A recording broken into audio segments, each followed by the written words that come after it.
오늘 말씀은 로마서 6장 15절로 23절 말씀입니다. 로마서 6장 15절로 23절 말씀. 큰 소리로 다 함께 합독합니다. 그런즉 어찌하리요? 우리가 법 아래 있지 아니하고 은혜 아래에 있으니 죄를 지으리요? 그럴 수 없느니라. 너희 자신을 종으로 내주어 누구에게 순종하든지 그 순종함을 받는 자의 종이 되는 줄을 너희가 알지 못하느냐? 혹은 죄의 종으로 사망에 이르고 혹은 순종의 종으로 의에 이르느니라. 하나님께 감사하리로다. 너희가 본래 죄의 종이더니 너희에게 전하여 준 바 교훈의 본을 마음으로 순종하여 죄로부터 해방되어 의에게 종이 되었느니라. 너희 육신이 연약함으로 내가 사람의 예대로 말하노니 전에 너희가 너희 지체를 부정과 불법에 내주어 불법에 이른 것 같이 이제는 너희 지체를 의에게 종으로 내주어 거룩함에 이르라. 너희가 죄의 종이 되었을 때에는 의에 대하여 자유로웠느니라. 너희가 그때 무슨 열매를 얻었느냐? 이제는 너희가 그 일을 부끄러워하나니 이는 그 마지막이 사망임이라. 그러나 이제는 너희가 죄로부터 해방되고 하나님께 종이 되어 거룩함에 이르는 열매를 맺었으니 그 마지막은 영생이라. 죄의 삭은 사망이요 하나님의 은사는 그리스도 예수 우리 주 안에 있는 영생이니라. 아멘. 기도합니다. 하나님 아버지 감사합니다. 오늘 말씀을 통하여 우리가 이제 죄의 종이 아니요 의의 종 그리스도의 종이 된 자로서 신분이 바뀌었음을 한 명도 빠짐없이 확신하는 시간이 되게 하여 주시며 하나님의 영광을 위해서 살리라 결단하는 시간이 되게 하여 주시옵소서. 말씀 전하는 종의 입술을 붙들어 주시옵소서. 예수님 이름으로 기도하옵나이다. 아멘. 예, 사랑하는 성도 여러분, 우리는 지난 시간에 6장 전반부에 대해서 말씀을 나눴습니다. 어떤 내용이었습니까? 우리가 이신칭의를 말한다고 해서, 그러니까 행위가 아니라 믿음으로 구원을 받는다고 해서, 의롭다함을 받는다고 해서 우리가 죄 가운데 머무를 수 없다고 했습니다. 왜 그랬습니까? 우리는 바로 죄에 대해서 죽었기 때문에 그렇습니다. 왜 그러냐고요? 우리가 예수 그리스도와 합하여 세례를 받는 것은 바로 그의 죽으심과 합해서 세례를 받는 것이기 때문에 그렇습니다. 우리가 그리스도와 함께 죽었으면 또 장사 지낸 바 된 것인데 장사 지낸 바 된 예수님께서 부활하셨습니다. 마찬가지로 우리도 새 생명 가운데 다시 살아서 이제는 죄에 대해서 죽고 하나님께 대하여 살 수 있는 자다. 이 말씀을 드렸습니다. 그래서 오늘은 이 말씀과 연관되어서 계속되는 말씀, 우리가 새 생명 가운데 산다는 것은 죄의 종 노릇을 하지 않는다는 것인데 이 죄의 종이라는 이 부분에 대해서 계속해서 나오는 말씀을 나누도록 하겠습니다. 종은 헬라어로 두울로스라고 그럽니다. 한번 따라해 볼까요? 두울로스. 이것은 종으로 우리 성경에 옮겨져 있지만 노예로 옮기면 어떻게 보면 더 와닿는 말이 되는 것도 같습니다. 그래서 사실은 이 말을 영어로 옮길 때 servant라고 옮기는 경우도 있었는데 아무래도 이것은 슬레이브로 옮기는 게 맞겠다. 그래서 다시 거기로 원래대로 돌아가는 그러한 영어 성경도 많이 있죠. 왜 그런가 하면은 이 종이라는 것, 노예라는 것은 예수님 당시 그리고 이 로마서가 기록될 당시에 보면은 노예는 부동산과 같은 재산으로 간주되었습니다. 법적 권리가 전혀 없었습니다. 우리나라 역사를 볼 것 같으면 노비들이, 노는 남자 종을 말하고 비는 여자 종을 말하죠. 이 노비들이 드물게 재산을 소유할 수도 있었지만 이 당시에 그 이스라엘 지역에서 또 그리스권, 로마 그리스 문화권 또 로마 제도하에서 노비들은, 그러니까 노예들은, 종들은 재산을 소유할 수 없었습니다. 우리나라 노비들을 보면은 부모 중에 한 명이 노비이면, 그러니까 노나 비이면 자식도 자동적으로 노비가 되었습니다. 마찬가지로 여기서도요, 이 가족은 바로 자기 노예의 것이 아니었습니다. 가족도 노예의 것이 아니고 종의 것이 아니고 주인에게 속한 것이었다. 이렇게 할 수 있죠. 어떤 경우 우리가 이제 성경에서도 알 수 있습니다만 주인이 이 종에게 신체적인 훼손을 가했을 때 자유를 얻는 경우도 있었지만 그거에서도 증인이 있어야 했습니다. 그렇지 않으면 여전히 묶여있는 존재였죠. 그래서 유대교에서는 이웃을 향해서 노예다, 둘로스라고 하는 것은 아주 있을 수 없는 일, 최악의 모욕에 해당되는 것이었고, 그래서 실제로 이웃을 향해서 둘로스, 종이라고 이렇게 불렀을 때는 파문될 수도 있었습니다. 이런 상태에 있는 노예, 가장 비참한 것은 뭐니 해도 무엇이겠습니까? 아무리 노력을 해도 자신의 힘으로는 이 노예 상태에서 벗어날 수 없는 것이 바로 가장 비참한 상태이다, 이렇게 할 수 있을 것입니다. 사랑하는 성도 여러분, 그런데 우리는 어떠한 존재였습니까? 예수 그리스도를 알기 전에는 모든 사람이 어떠한 존재입니까? 죄의 종이었다, 이렇게 말씀하고 있습니다. 이렇게 말하면 믿지 않는 분들 가운데 이해가 가지 않는다, 이렇게 말씀하실 분이 있습니다. 왜냐하면 믿지 않는 분들 중에 많은 분들은 이렇게 이야기를 하죠. 기독교인이 된다는 것은 내가 즐기고 있는 것, 내가 누리고 있는 것을 무엇인가 하지 않는 것 아니냐, 어떤 속박을 당하는 것이 아니냐, 나의 자유가 침해받고 뺏기는 것 아니냐, 이렇게 생각을 하기 때문에 그러한 것입니다. 심지어는 크리스찬 가운데서도 이와 비슷한 말을 하는 분이 있을 수 있죠. 이제는 크리스찬이 되었으니까 과거의 자유는 사라졌다, 이렇게 표현할 수도 있을 것입니다. 그렇지만 사실은 이런 표현은 정확하지가 않습니다. 왜 그렇습니까? 우리가 믿지 않았을 때 가졌던 생각과 태도와 행위들, 이것은 내가 자유로운 존재로서 자유의지를 가지고 자유 선택권을 가지고 내가 좋아서 선택한 것이다, 이렇게 쉽게 생각할 수 있지만 사실은 성경은 어떻게 이야기하고 있습니까? 그것은 바로 죄의 종으로서 한 것이다. 그러니까 마치 노예, 이 종들이 주인이 시키는 것을 하기 싫어도 억지로 하게 되고 자신의 뜻과 무관하게 한 것처럼 우리가 죄의 종이 되었다는 것은 죄가 시키는 것을 내가 종으로서, 노예로서 행하였다는 것입니다. 그리고 어떻게 보면 이것이 나를 다 장악하고 있어서 사실은 나의 생각까지도 죄에게 내어준 바 되었다. 그러니까 내가 원했던 것, 내가 자유롭게 했던 것이라고 생각한 것이 사실은 죄가 원했다는 것이죠. 내가 원하는 것이 아니라 죄가 원하는 것이었다. 이것을 우리는 고백할 수 있다는 것입니다. 이것은 자유가 아닙니다. 이것은 자유 선택도 아닌 것입니다. 제가 아담에 대해서 이야기할 때 했지만 아담이 정확하게 우리와, 그러니까 타락하기 전에 아담과 타락 후의 아담이 어디서 구분이 되는가? 그것은 바로 자유 선택이 있었습니다. 자유의지는 아담도 있었고요, 타락 이후에 아담도 있었고요, 지금 우리도 있습니다만 자유 선택은 그렇지 않죠.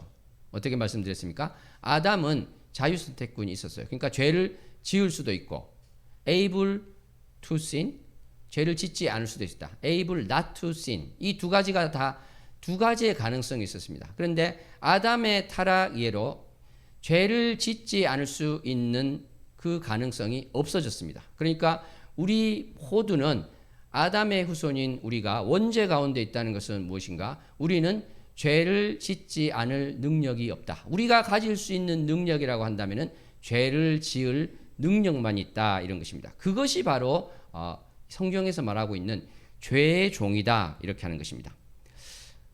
그렇기 때문에 어떤 분이 이런 말을 할 수 있겠죠. 나는 종이 아닌 것 같아요. 노예와 비교하면 안 되는 것 같습니다. 나는 믿기 전에도 재산을 가지고 있습니다. 나의 자유시간도 가지고 있었습니다. 이렇게 이야기를 하지만 과연 그럽니까? 그 재산을 영원히 가질 수 있습니까? 하늘에 쌓지 않은 보화는 다 사라져 버리는 것입니다. 이 땅 가운데 아무리 오래 살아도 120년이죠. 130년까지 사는 사람 나올 수 있겠습니다만 그것이 끝입니다. 너무나 짧은 시간이고 거기에서 있는 재산, 그것을 가지고 그리스도의 심판대 앞에 설 사람은 한 명도 없는 것입니다. 그러므로 우리가 가졌다는 것, 내가 누린다는 것, 이것은 누리는 것 같지만 누리는 것이 아니요 가진 것 같지만 가지지 않은 것이다, 이렇게 말씀할 수 있는 것입니다. 그래서 예수님께서도 요한복음 8장 34절에 보면은 죄를 범하는 자마다 죄의 종이다, 이렇게 분명히 말씀을 하셨습니다. 죄를 범하는 자마다. 그러니까 우리는 죄를 짓지 않을 수 없는 존재라고 했는데 모두가 다 죄의 종이다, 이렇게 말씀을 하고 있는 것입니다. 그런데 오늘 말씀 16절을 한번 보시기 바랍니다. 16절 한번 합독해 볼까요? 같이 합독합니다. 너희 자신을 종으로 내주어 누구에게 순종하든지 그 순종함을 받는 자의 종이 되는 줄을 너희가 알지 못하느냐. 혹은 죄의 종으로 사망에 이르고 혹은 순종의 종으로 의에 이르느니라. 아멘. 앞부분 보시면은 16절의 상반절을 보시기 바랍니다. 누구에게 순종하든지, 내가 어떤 A라는 대상에게 순종하고 있습니다. 그러면 나는 그 A의 종이라는 것입니다. A의 노예라는 것입니다. 이것을 이제 다르게 표현하면은 바로 베드로서 2장 19절처럼 우리가 누구든지 진 자는 이긴 자의 종이 된다, 이렇게 할 수 있는 것이죠. 그러니까 내가 어떤 존재에게 순종하고 있다면, 복종하고 있다면 나는 그 존재의 노예가 된다. 그 존재의 종이 된다는 것입니다. 그러니까 우리가 예수 그리스도를 알기 전에 우리 모두는 죄의 종이었다. 다른 말로 사탄의 종이었다는 것입니다. 사탄의 노예였다는 것입니다. 사탄이 시키는 대로 다 하는 존재였다. 나는 내가 자유함을 가지고 내가 원하는 것을 했다고 생각할 수 있지만 그것이 아니라 우리는 바로 죄의 종을 지었다. 내가 바로 그 죄가 시키는 것, 사탄이 시키는 것을 나도 모르게 하였기 때문에 그 존재에 복종한 자로서 오늘 16절에 있는 말씀 그대로 그 존재, 바로 죄의 종이 되었다. 죄의 노예가 되었다는 것입니다.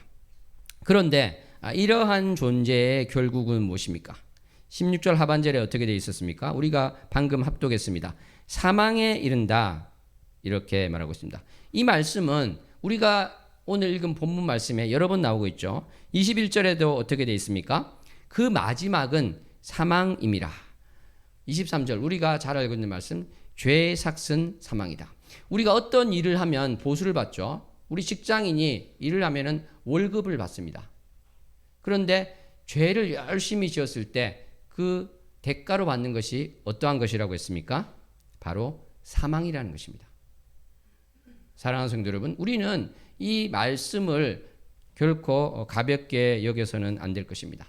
이 죄의 삭은 사망이라고 했는데, 죄의 마지막은 사망이라고 했는데, 우리가 죄를 짓는 것에 대해서 간단하게 생각해서는 안 될 것이고 가볍게 생각해서는 안 될 것입니다. 야고보서에서도 어떻게 말씀하고 있습니까? 바로 욕심이 잉태한 즉 죄를 낳고 죄가 장성한 즉 사망을 낳는다. 성경 여러 곳에서 동일한 말씀을 하고 있는 것을 보게 됩니다. 사랑하는 성도 여러분, 우리가 이 아담의 범죄로 말미암아서 가졌던 이 죄성으로 말미암아서 지금 여전히 죄를 짓고 있는 경우가 있습니까? 우리는 그래서는 안 될 것입니다. 우리가 죄의 종이 아니고 바뀐 신분이라는 것을 우리는 깨달아야 될 줄로 믿습니다. 14절에 보니까 지난 시간에 보았습니다만 법 아래 있지 아니하고 은혜 아래 있다고 했는데, 오늘 15절에 연결되는 말씀이 어떻게 되어 있습니까? 법 아래, 율법 가운데 있지 않고 은혜 가운데 있으니까 죄를 지을 것인가 이야기합니다. 그럴 수 없느니라. 절대 그럴 수 없다. 왜 그럴까요? 우리가 은혜 아래 있다는 것은 무엇입니까? 나의 어떻게 보면 행위가 엉망이었는데, 나의 태도가 엉망이었는데, 나의 생각이 참으로 시커먼 죄의 것이었는데, 그러한 나를 내가 하나님을 위해서 열심히 살게 되고 누가 보더라도 칭찬받을 수 있는 그러한 존재로 살았더니 너가 이제 의로운 자다, 이렇게 하신 것이 아니었죠. 나의 행위가 그렇게 아직 되지 않았음에도 불구하고 하나님께서 나를 의롭다고 불러주신 것입니다. 이것이 바로 값없이 주시는 은혜가 되는 것인데, 그렇다면 우리가 은혜 아래 있을 때 그러한 복을 받는다면 지금 죄를 계속 지어도 되는 것인가? 그 이야기를 하고 있는데 결코 그럴 수 없다, 그 말을 하고 있는 것이죠. 왜 그렇습니까?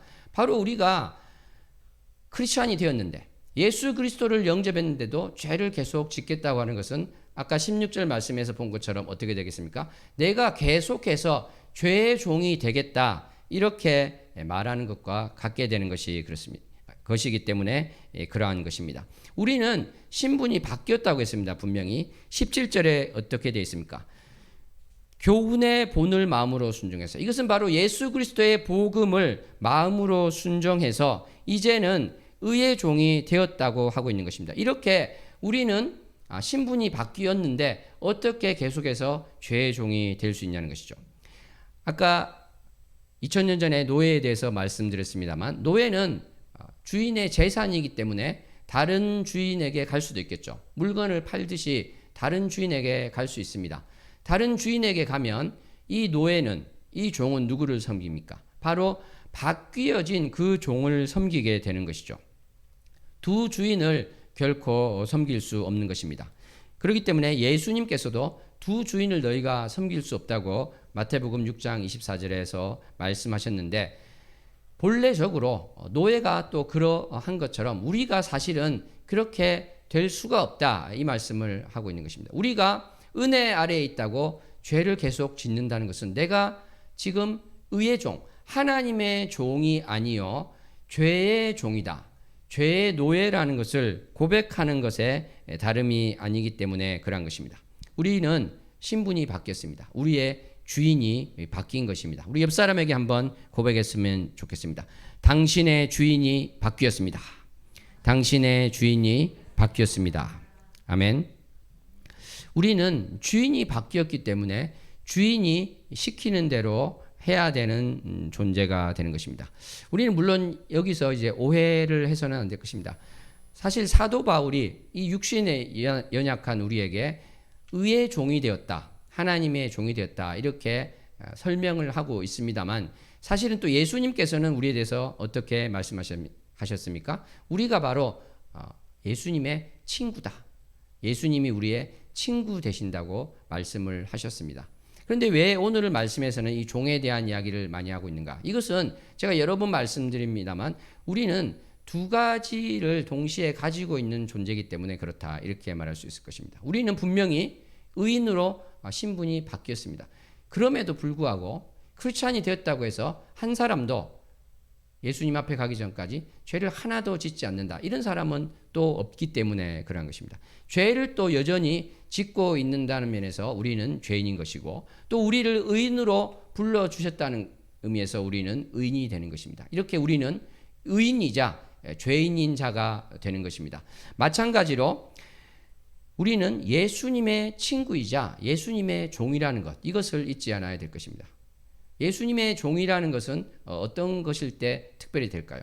내가 지금 죄를 짓고 있을 때, 죄의 종이 되어서 사탄이 좋아하는 것을 하고 있을 때, 하나님께서 기뻐하시는 것을 하는 것이 아니라 마귀가 좋아하는 것을 하고 있을 때 자신을 다시 한번 바라보라는 것입니다. 내가 지금 죄의 종이 아니라 하나님의 종인데, 의의 종인데 내가 지금 불의의 무기로 또 쓰임을 받고 있구나, 이러한 것을 바라보고 내가 어떠한 존재인지를 깨달아서 다시 하나님 앞으로 돌아서라는 것입니다. 또 친구라는 것은 무엇이 되겠습니까? 내가 종이 되어서 지옥에 갈까봐 두려워서 하나님을 섬기는 것이 아니라 참으로 내가 하나님의 자녀된 자로서 예수님께서 친구라고 불러주신 것처럼 그렇게 친밀한 존재로서 주님을 사랑하라는 것입니다. 주님을 사랑함으로 우리의 마음이 주님의 마음을 닮아서 거룩하여지고 온전하여져야 되는 것이지, 이것이 내가 종과 같은 마음으로 이렇게 하지 않으면 지옥 갈 것 같으니까 해야 되겠다, 이것은 아니라는 것이 되는 것이죠. 그러므로 오늘 말씀 가운데 19절 말씀이 여기에 대해서 중요한 말씀을 하고 있습니다. 우리 다 함께 19절 말씀 합독합니다.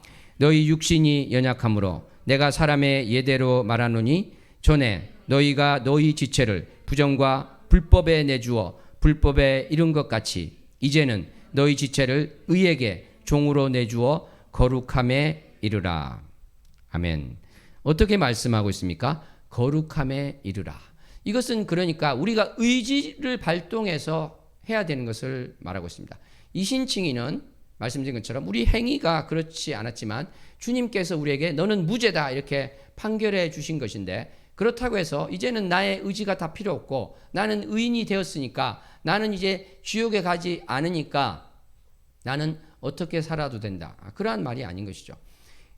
성경을 보면은, 신약 성경을 보면은 너무나도 많은 이 명령어로 되는 말이 우리가 어떻게 그리스도인으로서 삶을 살아야 되는가에 대해서 권면하고 있습니다. 이것이 나의 삶 가운데 이루어지지 않는다면 이것은 너의 믿음을 돌아보라, 이 말씀이 되는 것입니다. 오늘 말씀에도 거룩함에 이르라고 했을 때 내가 지금 거룩함과 너무나 동떨어져 있는 삶을 살고 있다면 그래도 괜찮아, 나는 천국 갈 거니까, 이런 식의 생각을 가지는 것이 아니라 내가 왜 지금 거룩함에서 멀리 떨어져 있는가, 무엇이 잘못되었는가, 이 생각을 가지고 주님 앞에 나가야 된다는 것입니다.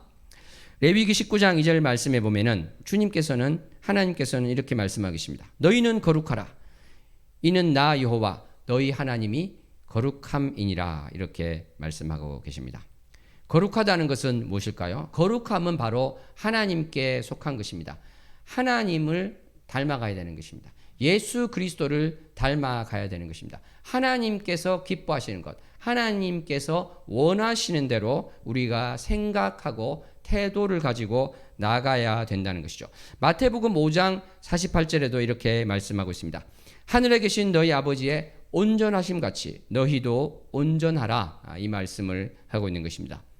이 말씀 전에는 어떠한 말씀이 나왔습니까? 아까 레위기 19장 말씀에도 나오고 바로 이 마태복음 5장 이 말씀에도 나오는 것이 무엇이냐면 이웃 사랑에 대한 말씀입니다. 그러니까 하나님을 닮아서 거룩한다는 것, 하나님의 거룩함처럼 우리가 거룩해진다는 것, 하나님의 온전하심 같이 우리가 온전해진다는 것은 바로 이웃 사랑이라는 말 속에 다 녹아 있는 것이다, 이렇게 볼 수 있죠. 왜 그런가 하면 하나님께서는 해를 선인에게도 비추시고 악인에게도 비추시기 때문에 그렇다고 말씀하십니다. 비를 의로운 자에게도 내리고 악한 자에게도 불의한 자에게도 내리기 때문에 그렇다고 말씀하십니다. 다시 말해서 결과적으로는 하나님께서 유기하신 것, 버린 자가 있게 되지만, 왜냐하면 지옥이 있는 것이니까 하나님은 사실은 모든 사람이 하나님 앞으로 돌아오기를 원하신다, 그것을 우리가 알 수 있는 것입니다. 그러므로 하나님께서 이러한 마음을 가지셨다면 우리는 그 누구를 향해서도 미워하는 마음을 가져서는 안 될 것이고, 그 누구에 대해서도 사랑하지 못할 자가 없다, 이렇게 우리는 생각을 하고 말을 해야 된다는 것입니다. 그래서 박해하는 자를 위해서 기도하라고 주님께서 말씀하시는데 우리는 물론 연약하기 때문에 그럴 수 있습니다. 정말 주님, 이것은 못하겠습니다. 어떻게 박해하는 자를 위해서 기도합니까? 어떻게 원수를 사랑합니까? 우리는 물론 그런 말을 할 수 있지만 한 가지 마음속에 가져야 되는 것은 무엇입니까? 내가 그런 말을 할지라도 올바른 것이 무엇이구나, 이것은 내가 사실은 알고 있다는 것이죠. 그랬을 때 우리는 올바른 것을 알고 있을 때 설령 내가 지금 그렇게 되지 못한다 할지라도 어떤 것이 올바른 길임을 알기 때문에 내가 죄의 종이 아니라 의의 종으로서, 주님의 종으로서 그 길을 가야 되겠다 생각하고 결단할 수 있다는 것이죠. 우리 이 결단, 이 의지의 선택은 너무나 중요한 것입니다. 아까 아담에게 있었던 자유 선택이 무엇이라고 했습니까? 죄를 짓지 않을 수도 있는 것, 그러한 선택권이 있었는데 타락한 아담의 후손에게 이것이 싸그리 없어졌습니다. 죄를 짓지 않을 능력, 그 가능성이 없어졌던 것입니다. 그런데 바로 예수 그리스도를 영접해서 성령님을 내 안에 모신 크리스찬들은 이제는 죄를 짓지 않을 가능성이 다시 생겼다는 것입니다. 다시 회복되었다는 것입니다. 그러므로 사랑하는 성도 여러분, 나는 그것을 못할 거야, 이렇게 말하는 것이 아니라 이제 나는 죄를 짓지 않을 수 있는 능력이 부어졌으므로 그렇게 할 수 있습니다. 나의 옛사람은 할 수 없지만 이제 새 생명 가운데 살고 있는 나는 할 수 있습니다. 이 고백을 할 수 있으면 좋겠습니다. 이것이 바로 사망에 이르지 않고 영원한 생명 가운데 있는 우리 모두의 자세가 되어야 될 것입니다. 오늘 말씀 마지막에 있는 로마서 6장 23절 말씀 다 함께 합독했으면 좋겠습니다. 죄의 삭은 사망이요 하나님의 은사는 그리스도 예수 우리 주 안에 있는 영생이니라. 아멘. 그렇습니다. 죄의 삭은 사망인데 하나님의 거저 주시는 선물은 무엇입니까? 바로 그리스도 예수 우리 주님 안에 있는 영생, 영원한 생명이 되는 것입니다. 이 영생이라는 것은 하나님을 또 제대로 아는 것입니다. 예수 그리스도를 제대로 아는 것입니다. 하나님께서는 아까 말씀처럼 우리에게 거룩하게 될 것을 원하십니다. 주님께서는 우리가 온전한 자가 되기를 원하십니다. 우리가 사망 가운데 있지 않고 생명의 길 가운데 있는데 거룩함을 위해서 경주할 수 있는 한 명 한 명이 되기를 소원합니다. 기도하겠습니다. 하나님 아버지 감사합니다. 오늘 말씀 가운데 우리가 이제는 죄의 종이 아니요 의의 종으로 신분이 바뀌었음을 다시 한번 바라보게 됩니다. 이제 주님의 종이 되었고 나의 주인이 바뀌었는데 여전히 죄의 종 노릇을 하고 있습니까? 죄를 미워하게 하여 주시옵소서. 죄를 싫어하게 하여 주시옵소서. 내가 이제 죄로부터 돌아서는 자 되게 하여 주시고 죄가 기뻐하는 것을 행하는 자가 아니요 사탄이 기뻐하는 것을 생각하는 자가 아니요 오직 주님께서 기뻐하시는 것을 생각하고 하나님께서 기뻐하시는 것을 행하는 자로 거룩함으로 온전함으로 나아가는 자 되게 하여 주시옵소서. 연약합니다. 성령님께서 친히 다스려 주시옵소서. 주장하여 주시고 통치하여 주시옵소서. 예수님 이름으로 기도하옵나이다. 아멘.